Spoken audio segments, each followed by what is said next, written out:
nakikita po natin ang kanyang growth from a simple girl with a dream hanggang po sa isang ganap na mga awit at grand dreamer pa, di ba? Mas kilalanin po kaya natin pa si... Eto po siya, panoorin po natin.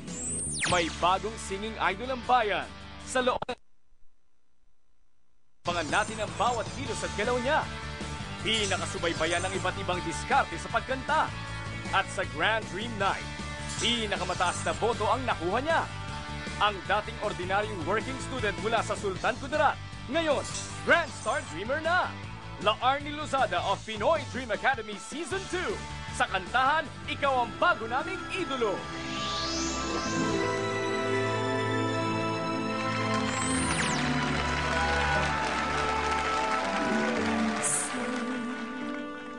Ang pangarap habang buhay ito hinahanap.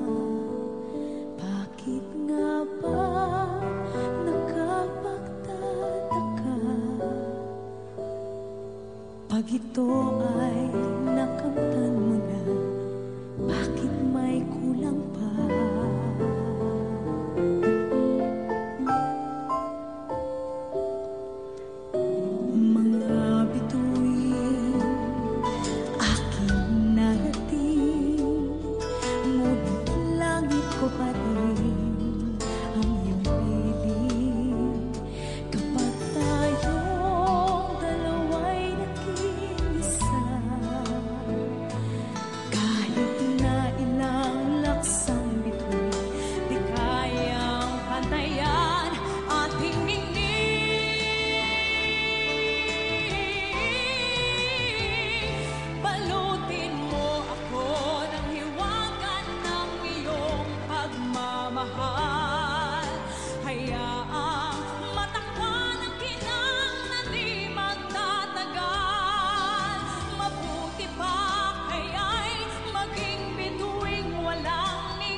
Babalik pa po kami. Huwag po kayong aalis.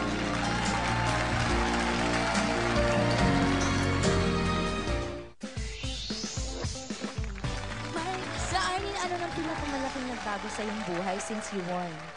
After ng Grand Dream Night, yun, parang bigla pong bumuhos lahat ng mga blessings sa akin. Talaga? Tapos ano pa ang yung mga friends mo noon, mga classmates mo noon, pamilya mo, anong mga na-feel mo sa kanila nagbago kung meron man? Ayun po, sobrang proud na proud sila sa akin. Yung tagumpay na nakamit ko ngayon, parang ganun na rin yung naramdaman nila para sa akin. Sobrang ang saya-saya po talaga nila para sa akin. La Arnie, ngayong nanalo ka na sa PDA, anong may expect namin from you after? Ito po, sa mga fans ko, sa mga patuloy na sumusuporta, ayun, gusto ko lang po na every time po na sa lahat mo po ng kakantahan ko, performance, talagang ibibigay ko po talaga yung best ko para sa kanila po talaga na. At magaling ka talaga. Keep that up. Sing from the heart always. Eto po, thank you very much to you, La Arnie, and God bless you. Huwag ka magbabago. And gabi-gabi po, mga kaibigan, gabi-gabi natin siyang napapanood sa Diyosa. Pero eto po muna ang ating papanoorin. Girls, may bago na raw si Sam Milby. Mas maganda, mas malaki, at talagang fresh na fresh? As in, mas maganda talaga ang bagong bahay niya ngayon sa Greenwood sa Pasig. Mas malaki dahil ito yung 385 square meters, 2-story house at may home theater pa. At fresh na fresh talaga ang design dahil may jacuzzi na, may man-made waterfall pa. Wow talaga! Dahil idagdag mo pa ang bago niyang blue Yamaha R6 Big Bike. Astig! Pero di lang yun ang mga bago kay Sam.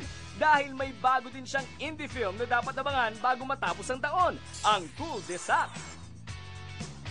And girls, sama-sama natin panoorin ang first ever major solo concert niya, ang Sam Milby The Acoustic Heartthrob. Ngayong October 25 na sa Aliu Theater.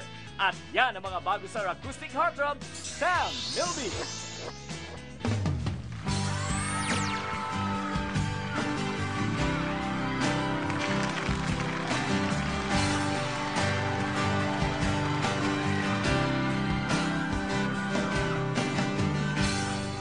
Inaaman ko sa'yo, ako'y nagkamali.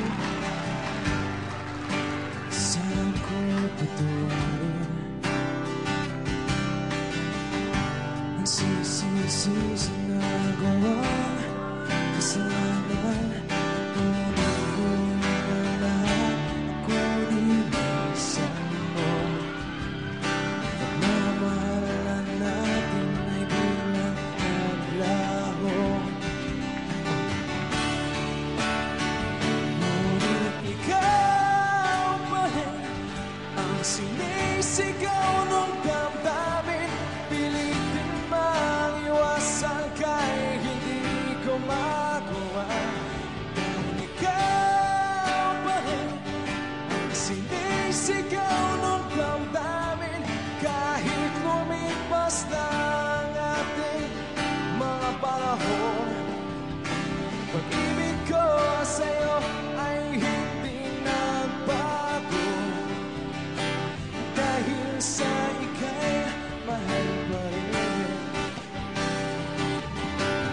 Di ko man mawalay kung saan aking piling. Subalit kung nakalimutin, yun ay aking gagawin.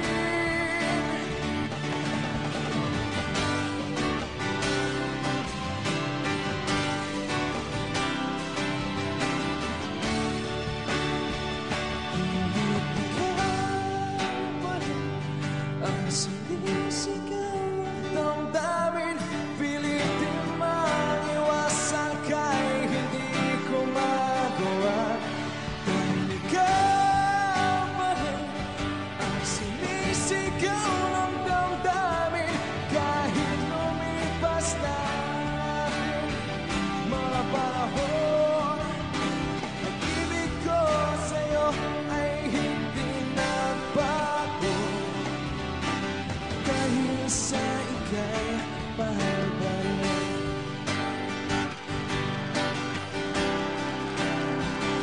Mahal pa rin.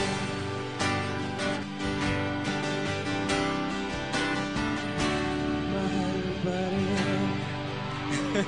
Thank you, Sam Milby, mga kapamilya. Hey, Sam, welcome back. Long time no Thank you, see. I know.